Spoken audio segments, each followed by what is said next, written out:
You have experience about the length of videos? So like if you more than 6 or 7 minutes, people won't watch it? Yeah, but I actually like to go long because there's so many videos out there that are like 1.5 minutes long. Yeah. And me personally, I don't watch any videos that are super short because I figure there's going to be no detail. So I think part of what people actually liked with a lot of my videos, the older ones, was that they were very long and I went in depth on things. Okay. So that's why I tend to do things. If it's just like, okay, guys, we do the choke, put the hand in the collar, the other hand comes over you, pull. Thank you. There's so many videos like that, like, what's the point?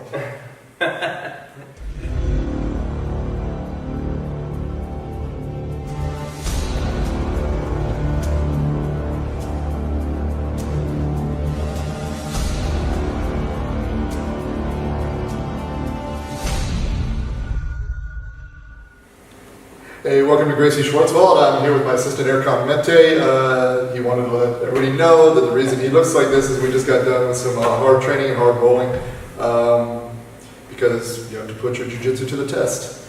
So today I'm going to cover a topic I discuss with my students all the time. I'm a big believer in teaching conceptually because in jiu-jitsu a lot of times when you start learning, you're just given a ton of techniques and you really don't have anything to put them into, any context to put them into, or any game plan to put them into, and you're just kind of overwhelmed with things, and people will say, well, just train long enough, you'll figure it out. Whereas I want to give my students kind of a blueprint to make it easier. My goal, I always tell people, is to make jiu-jitsu as easy for me as possible and as complicated for my opponent as possible. So I want him thinking that there's 10,000 techniques and all these different things he's got to try to remember, and the counters to the counters, whereas if I just keep a couple simple key concepts in mind, I don't need to do all that. Plus, by doing that, I can adjust to any situation. So if the situation changes, I don't have to go into my head and try to remember a new technique and a new counter. I can just, sticking with that basic concept, I can adjust on the fly and adapt more, so that's why I'm pretty comfortable in whatever position we go to. So today I'm going to talk about the guard a little bit. I had somebody ask me about this. It's a reference I made in another video, and something I preach a lot with the guard is that the focus is what I call the 5 S's of the guard, and we're going to cover that today. Whenever you play guard, you need to be working on one of these S's. You don't want to just get guard and then just kind of start making stuff up as you go. You want to have a game plan. So, can you just sit down for a bit?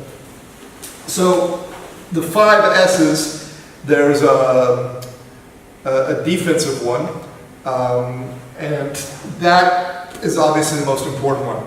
And that one is survival. Okay, and by survival, there's really 2 components of it. Now, a lot of people will say that if you train sport jiu-jitsu, it's the same as self-defense jiu-jitsu. There are a lot of overlaps in techniques, but the mindset is very different, and the realities of what you're going to be dealing with are very different. So the fact that you're dealing with 2 different threats by its nature means that everything else about your jiu-jitsu will change. And so generally when I say survival, I mean 2 things. One is don't take any damage. Okay, so if I have somebody in my guard and they're able to punch me, headbutt me, slam me, these are all things that are obviously going to end the fight despite me having them in my guard. And honestly, that's the reality in if you ever use your jiu-jitsu outside of the school or tournament, that's the reality of what you're going to be dealing with.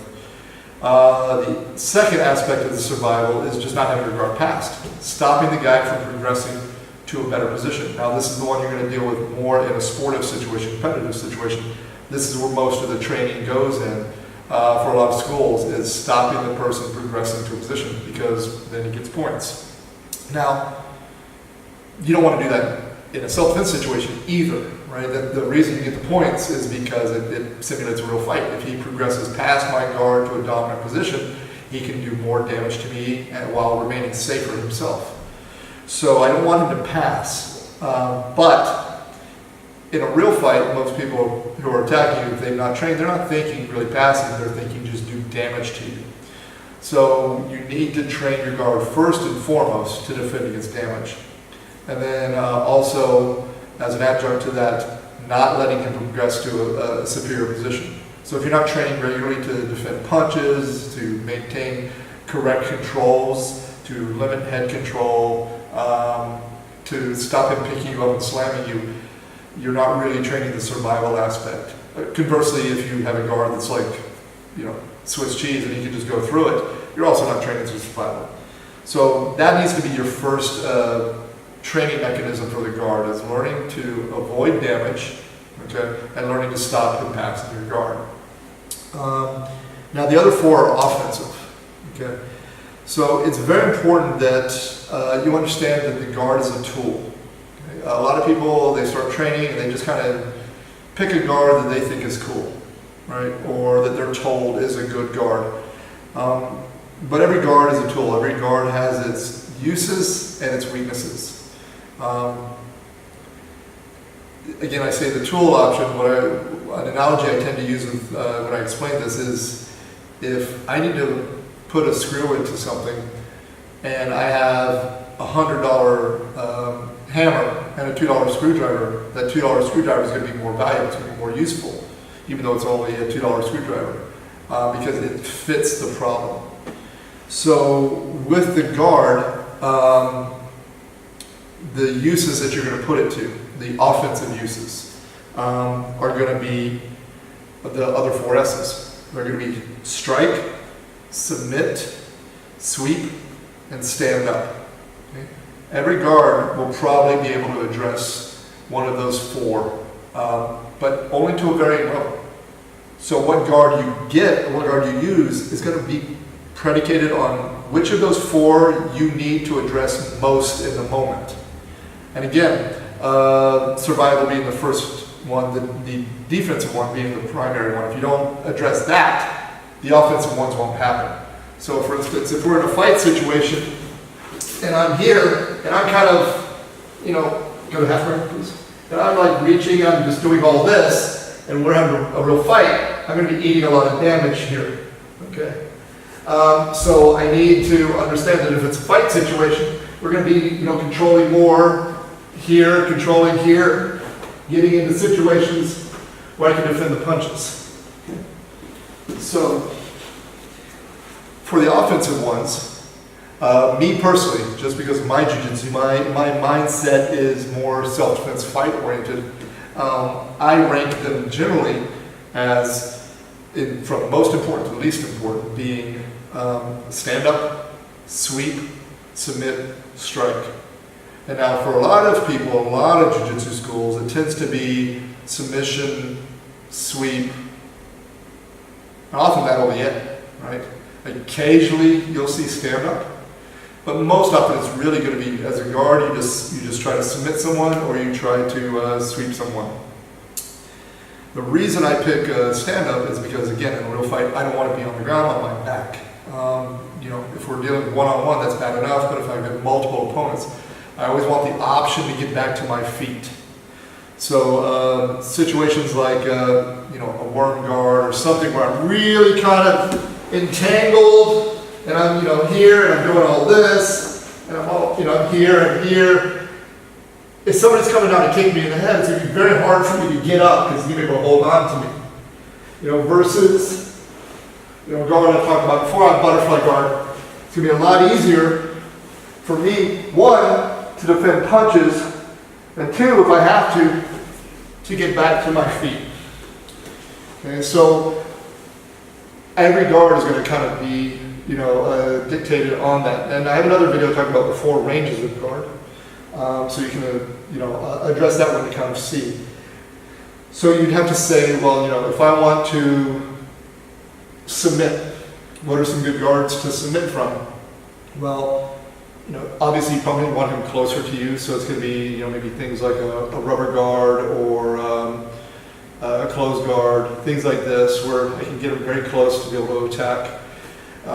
If you want to sweep him, you've got, things like a deep half guard or an X guard where he's very off balance. You can keep his balance very tentative. The problem, though, is, of course, you're directly underneath the person, so you're open to punches, or it's very hard to get back to your feet because you literally put yourself right underneath the person. So when you're doing this, again, understand that what is the best guard will change depending on the reality of whatever situation you're in. Whether it's MMA, whether it's self-defense, whether it's combatives, whether it's sport. But don't get locked into one guard without understanding, the weaknesses and the advantages of it. Okay, so striking. Okay, you're not going to use that a lot from the guard, but it is a tool, right? For instance, if he's standing, we work a lot of this, the pin it out, where I can kick and get him to back away so I can get to my feet. Okay, or we're old school here, controlling. Here, I can work from here to get. Now, obviously, I have the sweep too. Okay, so striking is a way to attack from the guard. I suggest occasionally practicing this because it is a very effective tool. You could potentially end a fight there. Watch Enzo Gracie versus Oleg Taktarov, as well as clear distance so you get back to your feet. So why do I pick stand up and sweep as the two most important? Because with submission and striking, though, the problem is you're staying on your back. Standing up and sweeping, I'm either getting to my feet or getting to a top position. If you're competing or you're just rolling in the academy, that may not be that important to you. But in a real situation, the more time I spend on my back, the more time I have a chance of losing a fight or getting potentially very injured. So what I suggest is when you're rolling, examine what guard you like to play, examine what its weaknesses and pros along that 5 S's, survival, sweep, submit, stand up, strike. And make sure that it is the guard that is addressing which of those you think is important.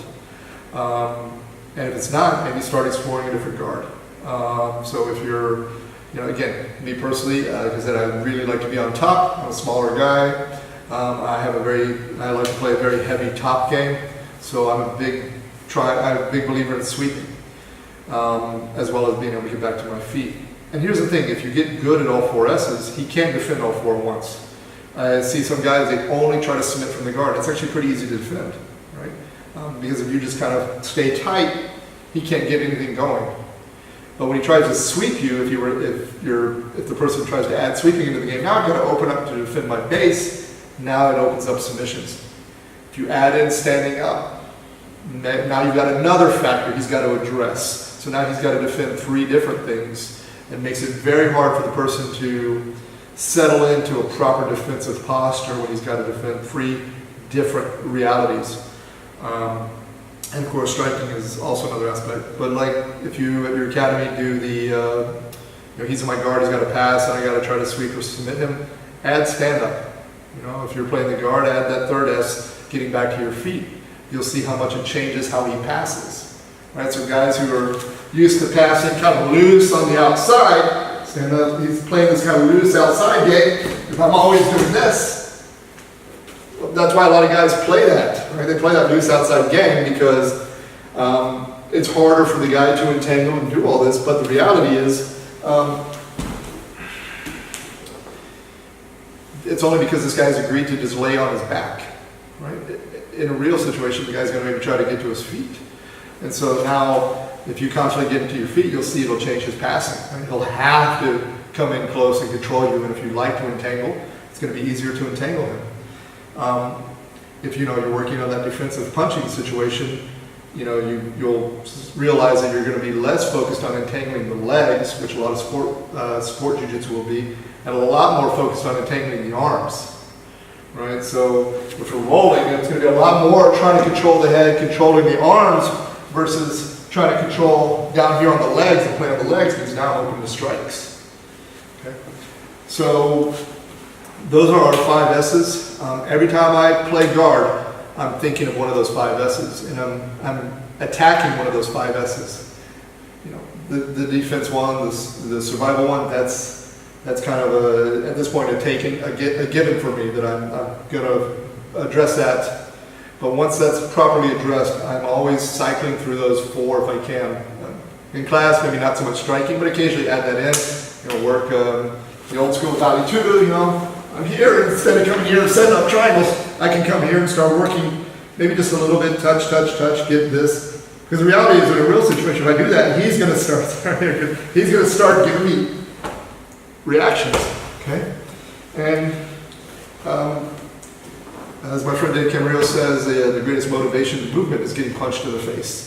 So if you add striking in, you're definitely going to get a reaction the same way that if I went for an arm lock, I'm going to get a reaction the same way that if I go for a scissor sweep, I'm going to get a reaction.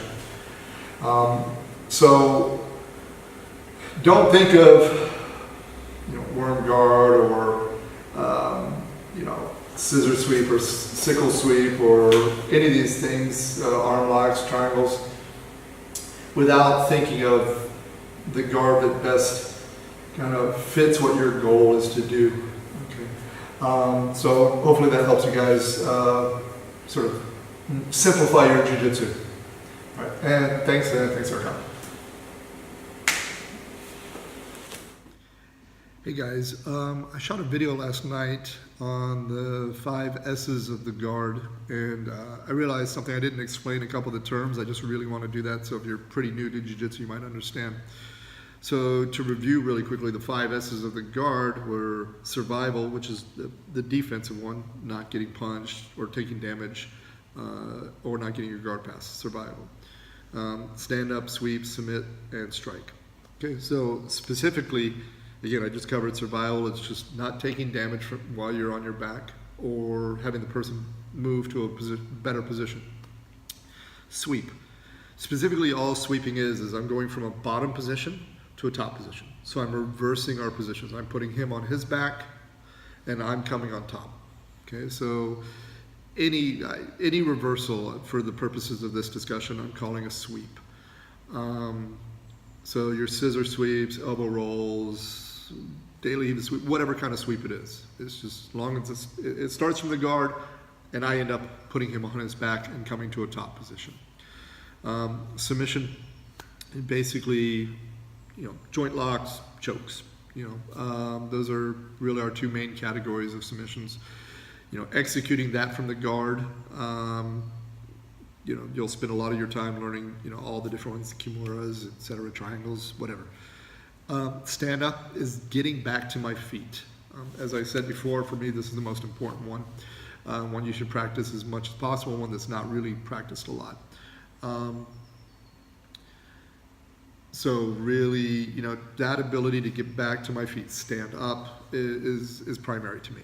And then strike. This is one that isn't used a lot because you are in an inferior position being on your back, but there are ways to strike. Just like striking on top. Sometimes it's going to be big strikes, sometimes it's little strikes. You'll use a lot of little strikes to set passes up, for instance, if you're doing MMA, or to finish the fight if you get to a good position.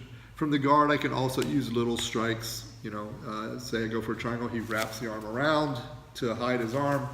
You can obviously start working the head. He's going to bring that arm back around. Now you drag the arm. Or from, if you're flat on your back and he's standing, you've got the pedalao with your legs, pushing him away, kicking him, potentially knocking him out. That's a very powerful strike if you can use your legs. So I just wanted to really cover, specifically what I mean by those terms.